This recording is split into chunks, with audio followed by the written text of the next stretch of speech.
उर्वशी वैष्णव है। उर्वशी वैष्णव के बारे में और जानकारी निकाली जाती है तो पता चलता है कि वैसे तो उर्वशी वैष्णव मूल रूप से राजस्थान की रहने वाली थी, मगर ये फिलहाल कोपर खैराने नवी मुंबई में रह रही थी। इसके अलावा ये जूनागढ़ के सना बार में बतौर बार डांसर काम किया करती थी। पुलिस की एक टीम तुरंत सना बार में जाकर उर्वशी के बारे में और जानकारी इकट्ठा करना शुरू करती है।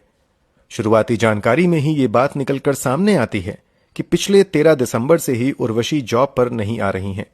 इसके अलावा पुलिस वाले जब सीसीटीवी फुटेज में दिख रहे लड़के के बारे में उर्वशी के साथ काम करने वाले लोगों से पूछते हैं तो उर्वशी के साथी बताते हैं कि ये लड़का शायद उर्वशी का बॉयफ्रेंड है। आगे की तहकीकात में ये बात भी सामने आती है कि उर्वशी की मिसिंग रिपोर्ट 13 दिसंबर को ही उर्वशी के भाई ने नेरुल पुलिस स्टेशन में दर्ज करवाई थी।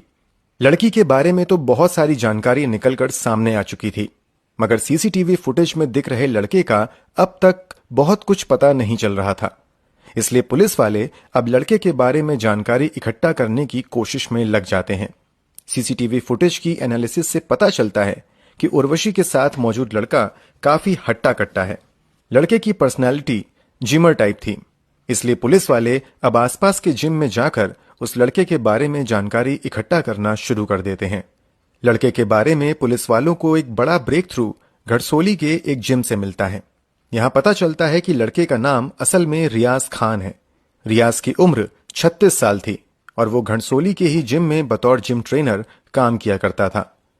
अब पुलिस वाले रियाज की कॉल डिटेल्स और नेटवर्क हिस्ट्री की जांच करते हैं तो पता चलता है कि आखिरी बार उर्वशी का मोबाइल उस नदी किनारे ऑन था जहां पर उसकी लाश मिली थी।